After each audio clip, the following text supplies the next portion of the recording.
Hello प्यारे विद्यार्थियों, कैसे हो आप सभी। स्वागत करते हैं आप सभी का सीयूईटी कॉन्सेप्ट पर। तो भाई, अगर आप अभी क्लास 12th में पढ़ रहे हो या फिर क्लास 12th पास आउट हो, ड्रॉप लेकर के तैयारी कर रहे हो सीयूईटी की, या फिर आपने अभी सीयूईटी की तैयारी शुरू नहीं भी की है, तब भी आपके लिए बहुत इंपॉर्टेंट ये अपडेट होने वाला है, जिसके ऊपर आज हम लोग इस वीडियो में चर्चा करने वाले हैं, क्योंकि ये किसी न किसी प्रकार से हम सभी को अफेक्ट करेगा अगर ऐसा होता है तब। तो क्या होने वाला है, क्या अपडेट है, उसी के ऊपर बात होने वाली है। तो भाई, मिनिस्ट्री ऑफ एजुकेशन ने एक एक्सपर्ट जो है पैनल बनाया, जिसका नाम है हाई पावर कमेटी। इन्होंने अपना जो है सजेशन जो है सौंप दिया है मिनिस्ट्री ऑफ एजुकेशन को, उसी के ऊपर बात करने वाले हैं। सीयूटी को लेकर के जो एग्जाम है हमारा, सेंट्रल यूनिवर्सिटी एंट्रेंस एग्जामिनेशन, जो कि आप जानते हो 2022 से ही कंडक्ट करवाया जा रहा है। और अगर आपको जो है 12th के बाद ग्रेजुएशन करना होता है अलग अलग यूनिवर्सिटीज में, कई सारी यूनिवर्सिटीज में शामिल है, सेंट्रल यूनिवर्सिटीज हो, बीएचयू, जेएनयू, डीयू जैसे यूनिवर्सिटीज, उसमें एडमिशन लेने के लिए आपको यहाँ पर सीयूईटी का एग्जाम देना होता है। ठीक है, कॉमन यूनिवर्सिटीज एंट्रेंस टेस्ट। तो ये जो है एंट्रेंस टेस्ट आपको देना होता है, और इसमें जो आप स्कोर लेकर के आते हो, इसी स्कोर के आधार पर आपको फिर यहाँ पर अलग अलग central universities, private universities, state universities में आपको एडमिशन दिया जाता है। तो ये 2022 से हो रहा है, आज है तो अभी जो है साल चल रहा है 2025। तो इस साल भी बच्चों का एडमिशन जो है इसी स्कोर के बेसिस पे हुआ है। लेकिन इस साल ये देखा गया है कि डीयू ने जो वेकेंट सीट्स रह गई थी, डीयू में आपको पता है कि डीयू में वेकेंट सीट्स जो रह गई थी, वहां पर उन्होंने कहा कि यहां पर क्लास 12th के स्कोर के बेसिस पर इन्होंने एडमिशन लिया। इलाहाबाद यूनिवर्सिटी में भी उनके जो है कई सारे यहां पर एप्लीटेड कॉलेजेस हैं, जहां पर सीयूटी स्कोर के साथ साथ क्लास 12th का जो बोर्ड के मार्क्स होते हैं उसके आधार पर भी, मतलब नॉन सीयूटी वाले जो बच्चे होते हैं उनको भी एडमिशन दिया जाता है। बीएचयू को भी लेकर के ऐसा खबर आया था इस साल। तो अब देख रहे हो यहां पर कि तो ये सब जो चल रहा है ना, इसको हाई पावर कमेटी क्या करती है, इसी सारी चीजों को जो है यहाँ पर अच्छे से निगरानी में लेती है। इन सब चीजों को, जो सिस्टम चल रहा है एग्जाम का, जो एनटीए एग्जाम ले रही है, एनटीए बहुत सारे एग्जाम्स कंडक्ट करवाती है। ठीक है, वैसे ही एक सीयूटी भी एग्जाम है, सीयूटी यूजी है, सीयूटी पीजी है, एनसीटी भी एक एग्जाम है जिसको जो है एनटीए ही कंडक्ट करवाती है। तो इन सारे एग्जाम्स का जो सिस्टम है उसको ये हाई पावर कमेटी जो है एक्सपर्ट पैनल है, ये इसको रिव्यू करते हैं, सजेशंस लेते हैं।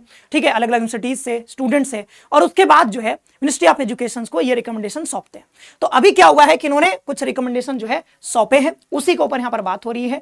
तो कहा जा रहा है कि भाई, जो यहां पर आप एडमिशन ले रहे हो, यूनिवर्सिटीज को कहा जा रहा है कि जो आप एडमिशन अभी लिया जा रहा है वो सीयूटी के स्कोर पे आधार पर लिया जा रहा है। तो इससे हो क्या रहा है कि सारे बच्चे सिर्फ सीयूटी की तैयारी में लग गए हैं, और जो स्कूल में जो बोर्ड्स की तैयारी करते हैं, बोर्ड्स में जो मार्क्स आते हैं, उसका वेटेज बहुत घट गया, उसकी इंपॉर्टेंस बहुत घट गई है। मतलब स्कूल में जो एजुकेशन दिया जा रहा है उसका इंपॉर्टेंस घट गया है, ऐसा कहा जा रहा है। तो इन्होंने क्या किया है कि इन्होंने ऐसा सजेशन दिया है कि भाई ऐसा करो कि क्लास 12th के मार्क्स को भी यहां पर वेटेज में रखो, मतलब कि जो एडमिशन लिया जाए वो ऐसा हो कि सीयूटी में जो मार्क्स आए उसको भी आधार बनाया जाए, साथ ही साथ जो क्लास 12th बोर्ड्स मार्क्स हैं, बोर्ड में जितने मार्क्स आए हैं उसको भी यहां पर कंसीडर किया जाए, यानी दोनों ही चीजों को यहां पर लिया जाएगा। तो अब ये वेटेज कितना रहेगा, क्या ये 40-60 का रहेगा, क्या ये 60-40 का रहेगा, क्या ये यहां पर 70-30 का रहेगा, तो ये अभी नहीं बताया गया है कि वेटेज कितना का रहेगा।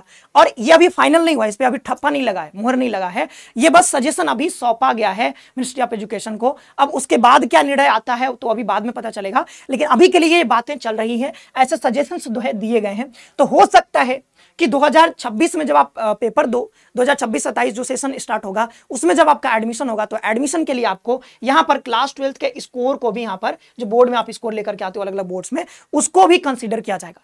तो यहां पर ये जो है सीयूटी का स्कोर भी लिया जाएगा और ये भी लिया जाएगा। तो दोनों, यही कहना है, मेन बात यही है, रिकमेंडेशन दिया गया है, ठीक है, कमेटी के द्वारा, कि बोर्ड एग्जाम को भी यहां पर कंसीडर किया जाए।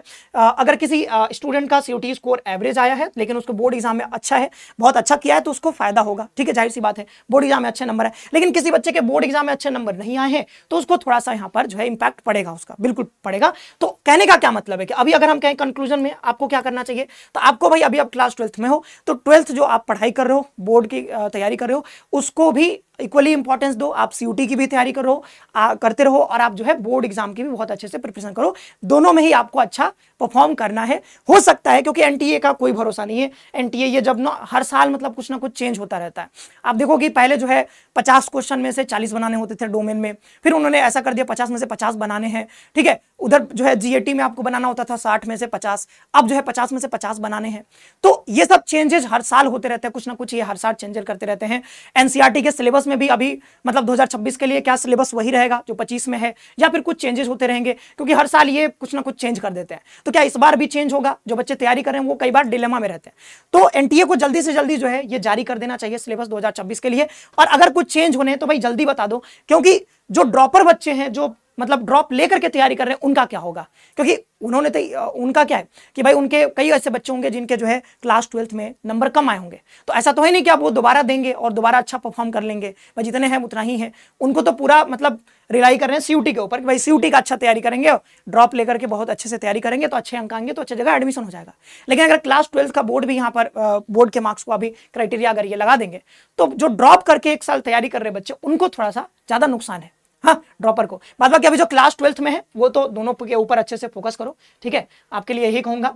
बाद बाकी यहाँ पर जो है और भी चीजें हैं जो कि मैं बता दूं आपको कि हाई पावर कमेटी का मानना है कि स्टूडेंट पर केवल एंट्रेंस एग्जाम का प्रेशर कम होगा, मतलब सिर्फ एंट्रेंस एग्जाम की तैयारी नहीं करनी पड़ेगी, मतलब सारा का सारा ध्यान एंट्रेंस एग्जाम पर ना हो, आपको जो है क्लास 12th में भी अच्छा परफॉर्म करना है, उसको भी ध्यान रखना। बोर्ड एग्जाम की इंपॉर्टेंस भी मेंटेन रहेगी।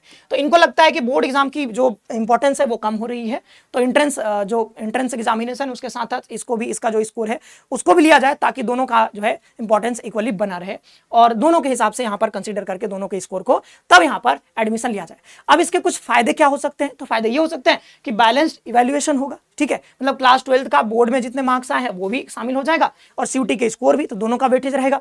दूसरा यहाँ पर लेस प्रेशर, तो बच्चे ने अगर क्लास 12th में परफॉर्म अच्छा कर लिया है तो उसको सीयूटी का प्रेशर उतना ज्यादा नहीं होगा, ठीक है, वो बात है। स्कूल एजुकेशन की वैल्यू बनी रहेगी भाई, हाँ, इंपॉर्टेंस बनी रहेगी, कितना स्कोर लेकर के आते हो। ऐसा ना हो कि भाई कई बच्चे आजकल क्या कर रहे हैं कि सिर्फ सीयूटी की तैयारी में, सिर्फ सीयूटी ही तैयारी कर रहे हैं और बोर्ड पर थोड़ा कम फोकस कर रहे हैं, तो ऐसा बिल्कुल नहीं करना है, दोनों को अच्छे से फोकस करना है। फिर फेयरनेस ऑफ डाइवर्स स्टूडेंट, कई बच्चे क्या होते हैं कि उनका रिटन मतलब लिखने का शैली बहुत बढ़िया होता है, तो वो बोर्ड एग्जाम में बहुत अच्छा परफॉर्म कर लेते हैं, उनकी राइटिंग बहुत अच्छी होती है, या फिर वो उसमें माहिर हुए होते हैं, मतलब कई बार लिखने में कई बच्चे माहिर होते हैं, रिप्रेजेंटेशन जो होता है आंसर का वो बहुत अच्छा होता है, तो उससे क्या होता है उनको ज्यादा मार्क्स मिलते हैं, तो बोर्ड में वो अच्छा परफॉर्म कर लेंगे, लेकिन फिर वही एमसीक्यू वाला आ जाएगा तो वहां पर हो सकता है कि वो कम परफॉर्म करें। तो इन दोनों का जो है मतलब अलग अलग प्रकार के अलग अलग स्टूडेंट, अलग अलग सबके पास अपना टैलेंट होता है, तो उसके अनुसार दोनों को जो है डाइवर्सिटी जो है उसको यहाँ पर मेंटेन रखा जा सकता है। नुकसान क्या क्या होंगे? तो स्टेट बोर्ड्स जो है उनमें अलग अलग, भाई जानते हो कि अलग अलग पैटर्न है, अलग अलग तरीके से, लगभग सिलेबस भी थोड़ा बहुत अंतर है। तो अब तक बहुत बोर्ड्स में जो है एनसीईआरटी आ गया है, तो सिलेबस लगभग समान हो गया है, बट फिर भी बहुत सारे बोर्ड्स हैं हमारे देश में। तो अलग अलग बोर्ड्स में आप देखोगे कि मार्किंग जो स्कीम होता है वो हो सकता है अलग अलग है, बिहार में अलग है, यूपी में अलग है, एमपी में अलग है, ऐसा हो सकता है, और सीबीएसई का अपना अलग है, आईसीएसई का अपना अलग हो सकता है। तो ये जो है कि कई बार हमने देखा है कि सीबीएसई में बच्चों के मतलब एवरेज मार्क्स देखोगे तो सीबीएसई में ज्यादा मार्क्स आते हैं, लेकिन वहीं पर यूपी बोर्ड, बिहार बोर्ड का उठा लोगे तो नंबर थोड़े कम रहते हैं। तो आप इसको जो है कैसे मतलब यहाँ पर इक्वलाइज करोगे, या फिर इसको कैसे नॉर्मलाइज करोगे आप, ठीक है। तो यहाँ पर सेम वेटेज देना हो सकता है कि अनफेयर हो थोड़ा।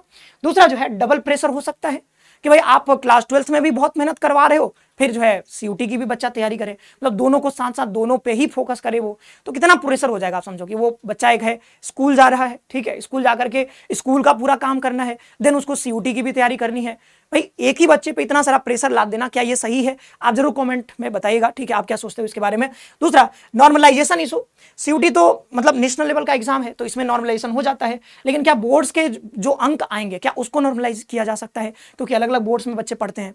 ड्रॉपर का क्या होगा? क्योंकि ड्रॉपर ने तो ये सोच करके ड्रॉप लिया कि भाई हम सीयूटी की तैयारी कर ही रहे हैं, बोर्ड में भले ही खराब नंबर आ गए हैं, कोई बात नहीं, मैं ड्रॉप लेकर के सीयूटी की तैयारी करता हूं और अच्छे नंबर ला करके मैं अच्छी जगह पढ़ सकता हूं। तो उनका क्या होगा अगर 2026 में जो अगला सेशन आएगा 2026-27 का, अगर उसमें अगर ऐसा हो जाए कि भाई क्लास 12th के बोर्ड का भी यहाँ पर वेटेज लिया जाए, मान लो 50-50 कर दिया जाए, तब क्या होगा? तब तो मैं मतलब जिन बच्चों के नंबर कम आए हैं और वो क्लास 12th में और वो जो है ड्रॉप लेकर के तैयारी कर रहे हैं, उनको तो काफी नुकसान यहाँ पर झेलना पड़ सकता है, ठीक है। कई बच्चों ने 2-2 साल ड्रॉप लिए, मतलब 2-2 साल तैयारी कर रहे हैं, तो उनका क्या होगा फिर? तो ये सब चीजें थी, हमने यहाँ पर डिस्कस किया है। और अगर आप सीयूटी की तैयारी कर रहे हो, क्योंकि हमने कहा कि भाई अभी देखो ये सब सजेशंस दिए गए हैं, ये अभी फाइनल ठप्पा नहीं लगा है, मुहर नहीं लगा है, ये अभी फाइनल नहीं है, ठीक है। अभी इसमें कुछ और भी हो सकता है कि दोबारा फिर से सजेशंस दिया जाए, ठीक है, सजेशन में कुछ बदलाव हो सकता है, तो जो भी कुछ नया आएगा वो हम अपडेट आपको देते रहेंगे। लेकिन अभी के लिए मैं इतना कहूंगा कि अभी आप क्लास 12th में हो या फिर ड्रॉप किए हो, कोई बात नहीं, आप जो है अपने सीयूटी के ऊपर फोकस करते रहो। अगर आप क्लास 12 में हो तो क्लास 12 पे भी फोकस करो, लेकिन ड्रॉप लियो तो सीयूटी पे अच्छे से फोकस करो। ओके, और सीयूटी पे फोकस करके तैयारी करो। अगर आप तैयारी करना चाहते हो तो हमारे साथ जुड़ करके भी तैयारी कर सकते हो। हमारे यहाँ सारे कोर्सेस आपको मिल जाएंगे सीयूटी के लिए। इस नंबर पे कॉल करके ज्यादा जानकारी ले सकते हो, या फिर आप डायरेक्ट जो है यहाँ पर सीयूटी कॉन्सेप्ट का एप्लीकेशन डाउनलोड करो प्ले स्टोर से, देन यहाँ पर कोर्सेज परचेज कर सकते हो। तो आज की इस वीडियो में इतना ही रखते हैं। आई होप कि ये जो है आपको टॉपिक समझ में आ गया होगा। आपका जो अपडेट यहाँ पर बात कर रहे थे हम, ये अपडेट आपको समझ में आ गया होगा। तो आज के लिए इतना ही था, मिलते हैं नेक्स्ट वीडियो में। आप सभी का बहुत बहुत धन्यवाद। आप अपने सजेशन जरूर दीजिएगा, सर आप क्या सोचते हो इसके बारे में, जरूर बताइएगा कमेंट बॉक्स में। आप सभी का बहुत बहुत धन्यवाद। खुश रहिए, पढ़ते रहिए और अपना ख्याल रखिए।